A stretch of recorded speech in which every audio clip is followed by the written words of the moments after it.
Hey everybody, it's Jason Blaha here representing Jason Blaha Strength and Fitness, and today I want to chat with you guys and gals a little bit about the idea of getting stronger at the same body weight to just continually recomp and improve how you look.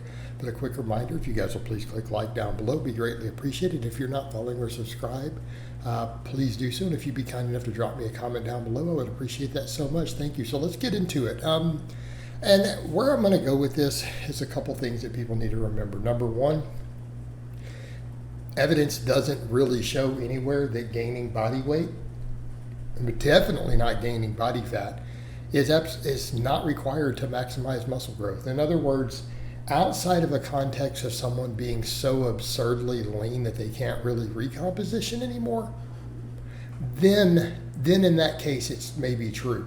But most of you guys out there, and I'm certainly not one of those guys, we're not walking around with shredded deep abs and veins running through our abs. You can't see our separation in our lower back, right? Can't see deep separation all the way up the back of the hamstring, all the way to the glute. You're not there, right? Most of us are not in that situation. So accordingly, we have enough body fat that at maintenance will gain muscle just fine. Okay, so we need to be clear on that. So I want to understand that, and then we need to understand the concept of progressive overload itself, being the driver, the primary driver of hypertrophy. Improved mechanical tension, right? Improved mechanical tension. And I'm not talking about by gaining fat leverages, and we have to understand that difference. So when I say this, people are like, oh, but if I just bulk, then I'll get better leverages and better mechanical tension because you said progressive overload. But no, it's got to be progressive overload at the same leverage, same moment arm, same body fat, right? We've got to be getting stronger.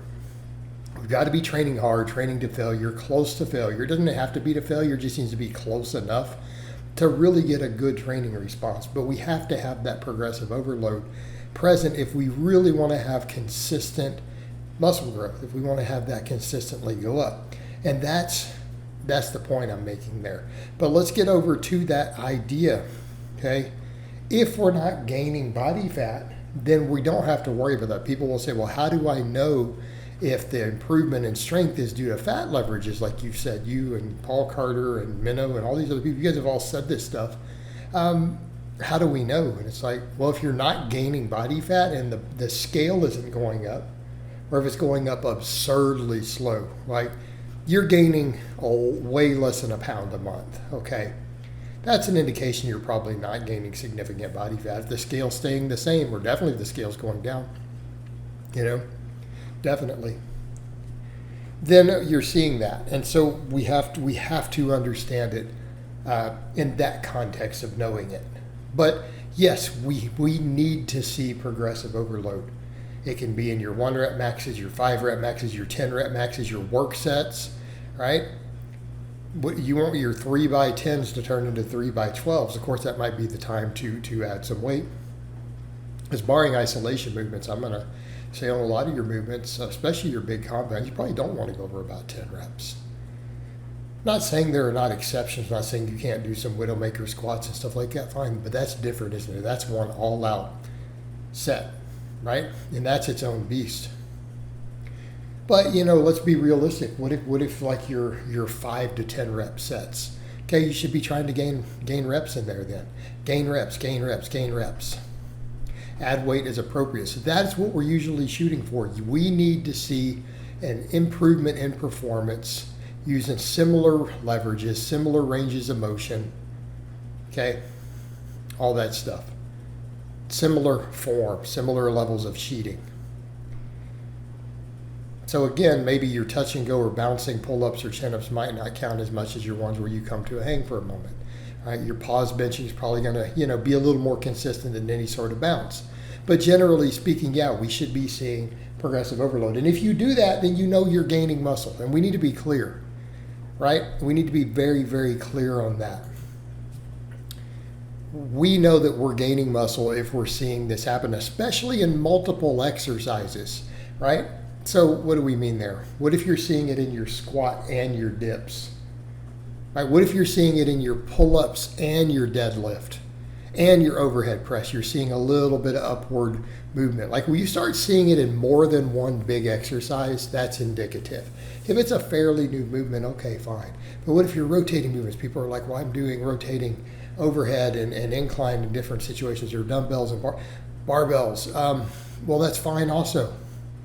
Nothing wrong with rotating those movement patterns. If anything, that can help a little bit with overuse, especially on your volume work, right? No problem. Are you seeing a general upward trend? Like let's say, just throwing it out there, you do a barbell overhead press one day, a dumbbell standing the other, and then maybe a barbell incline on the other day. All right, you're doing those things. And you're doing them all on a separate day of the week. Well, that's fine. You should still be looking for a general upward trend. Should be looking for that upward trend. And if you're seeing it, then we know that we're gaining muscle. We know that we're gaining muscle in that situation, and that's what we should be shooting for. We should be seeing progressive overload, gaining reps, or adding weight to the barbell or dumbbell over time. That should be the goal. That should always be pushed. And if you're doing that, you're gaining muscle. So let's come back over to the other point. People say, well, what if I'm not gaining weight? Are you shredded to the bone? Well, no, then you're probably recompositioning. If you're seeing multiple big exercises get stronger for reps or weight over time, you are gaining muscle. Well, if you're gaining muscle at the same body weight, then you're recompositioning, and that's fine. We have plenty of study after study, even in advanced lifters, shows that this is the case. So again, I would say to most guys, unless you are really, really lean, gaining weight may not be necessary. You could recomposition the same weight, and it doesn't matter that it's going slower, so you're not getting fat leverages, so you're only getting the muscle leverages. That's fine. The research shows us that, again, we gain muscle just fine there, and the same thing for cutting.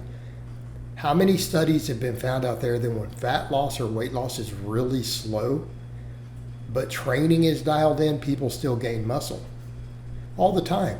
So we should be pursuing that. We should either generally, unless we're super lean and we need to lean bulk, you're going to be better. Your physique is always going to improve if you either maintain or you lose weight while seeing progressive overload and just getting stronger. What I mean by stronger is how I described it. You're gaining reps, you're adding weight to the bar without a change in leverage in some manner. Right? That is what we're talking about. If you were doing these things, your physique is going to get better because you're going to be gaining muscle and losing fat at the same time. Okay? And that should be the goal. We're talking about gaining actual muscle. We're not talking about improved glycogen storage. We're not talking about any of these factors. We're talking about solid, hard, lean muscle growth. And that is what we are trying to do with that.